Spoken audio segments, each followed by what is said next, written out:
I tried to bring this interview to you yesterday, and for whatever reason, the internet started to act up on me. So I want to go back to it. I sat down with Kent Strang shortly after we got the news about Elon, and I asked him what it meant for the big, beautiful bill, which is going to Senate, and what he sort of thought about what was going down with Elon. Kent Strang is a wonderful guy. He's actually over at AFP, a good friend of mine, and he had some very interesting comments. I just want to share that with you. And here we are with my friend Kent. Kent, it's good to see you today because we got so much going on vis-a-vis all this budget stuff. And I got to tell you, I'm excited, but I'm also nervous. Let's start with, okay, we got the big, beautiful bill through Congress. Now it's in the Senate, but like it's tight, right? Like, where do you see this heading? It is really tight. It passed with a 1-seat majority in the House, and now it's going to go to the Senate. But let's talk about what the one big, beautiful bill does that's great for America. Okay. It codifies President Trump's 2017 Tax Cuts and Jobs Act. It makes those tax breaks that were lowered across the board permanent, makes the corporate rate permanent. But in addition to all those great tax policies, it also has border funding to secure our southern border. It expands health savings accounts for Americans to 20 million people. This is indeed the Republican agenda in one big, beautiful bill. And hopefully the Senate does their job on this and gets it passed and onto President Trump's desk soon. But a lot of people are still worried that it's not going far enough. And you saw Elon left the White House. I mean, we knew he was eventually going to leave the White House and he had to get back to business, and, Cybertruck sales are down in Europe, et cetera. So he leaves. And of course, the spin on it from the liberal media and New York Times was just cheering this on, saying, he didn't get anything he wanted done. I'm like, I don't know if that's entirely true. I do think that DOGE exposed a heck of a lot. And when I look at one big, beautiful bill now making its way to the Senate, I have a feeling like things like the Trans-Opera in Colombia, that's just not going to fly in the final round of things. In terms of the media saying, Elon didn't get anything done, DOGE is going away. What's your response to that? I think that's a really incomplete answer from the media. And what's going to happen is the White House is going to package up some of the DOGE findings. So the USAID savings and all those crazy things that they were funding, and they're going to put that to Congress in what's called a rescissions package. And what that basically means is, hey, we don't need this spending and we want you to end it. So DOGE did the great work of identifying the waste, fraud, and abuse. And now the White House is going to package that up and take it to Congress, say, hey, we want you to codify this and we want you to end this wasteful spending once and for all. And I'm hearing that they're going to try to do this multiple times. They're going to start first with those USAID numbers and then try to continue to do that. And so I think the story that we're hearing from the New York Times is incomplete because Congress has an amazing opportunity to do what they promised the American people and their electorate. And that was to put an end to some of this crazy bloat and wasteful spending, fraud, and abuse. And so I don't think the DOGE story is quite over. Why do we have all that? I mean, you look at that USAID spending, I'm blown away. Hollywood's very upset.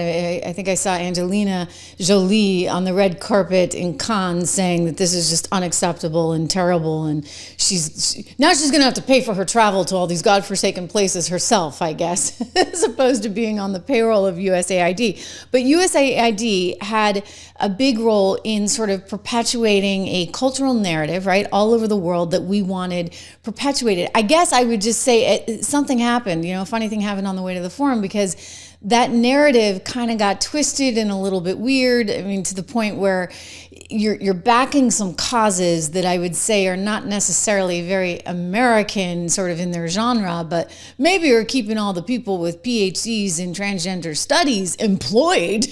I don't know, but it's a lot of money to be going to these weird causes. It is a lot of money going to these weird causes, but it's not just USAID. I mean, I think that DOGE showed us that everybody knows this, right? You can't talk to anybody on a street corner in America and say, hey, do you think there's waste, fraud, and abuse in government? That will tell you, no, there's no waste, fraud, and abuse. Even Democrats a few years ago were talking about getting waste, fraud, and abuse out. Nothing ever seemed to happen. And so thankfully, we're going to change the paradigm on this in government. We identified it. We showed the American people. I felt like they were incredibly transparent about it. And now Congress has a very unique opportunity to make good on those promises. Let's do 1, 2, 3 multiple cuts and see where these rescission packages go to. And let's finally take that scalpel or chainsaw or whatever mechanism of cutting you want to the bloat in government. So, Kent, what about all the talk of, oh, well, maybe we need to actually raise taxes? I mean, that was popular for a little bit. I think Chip Roy was, is that all dead, gone, not to be heard from again? I am happy to report that I believe that that is dead. There were some discussions during the Ways and Means markup when they were writing this bill of increasing taxes or creating a new tax bracket. That got pushed out.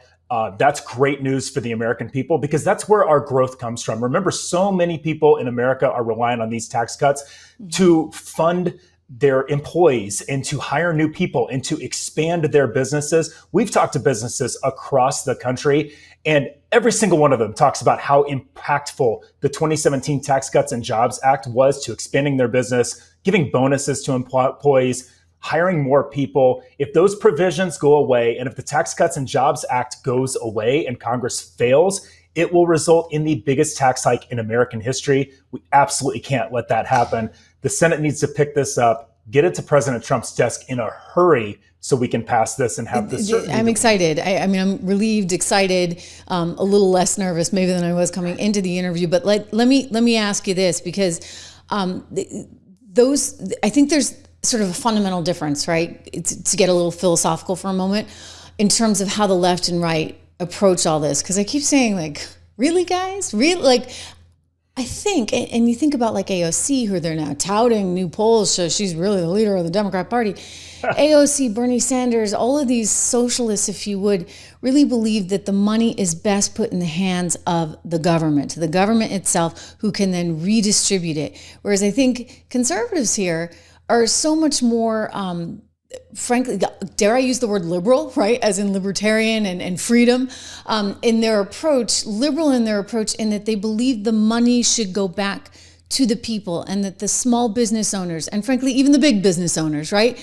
have a lot better a way of quote unquote redistributing. It's not really redistributing, it's actual market forces at work. So what I'm left with right now is a very stark contrast between, I would say, right and wrong, but they would say, okay, socialism, where we're going to run it all, and conservatism, which enables the people to have this say and the sort of invisible hand, right? And market values to be what's really running things.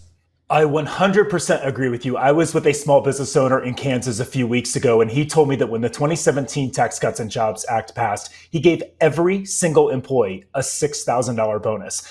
And when you look at the policies of Bernie and AOC, who claim to support the working man, the average middle-class American, what do their policies actually do to people? Well, we saw it over the last 4 years. The $5 trillion that they wasted through Bidenomics and the so-called Inflation Reduction Act, what did it do? It cost the average American family $11,400 more just to maintain their lifestyle. So who really is on the team of the little guy? Well, it's folks who believe that you can do more with your own money rather than raising costs, raising inflation, and making life unaffordable.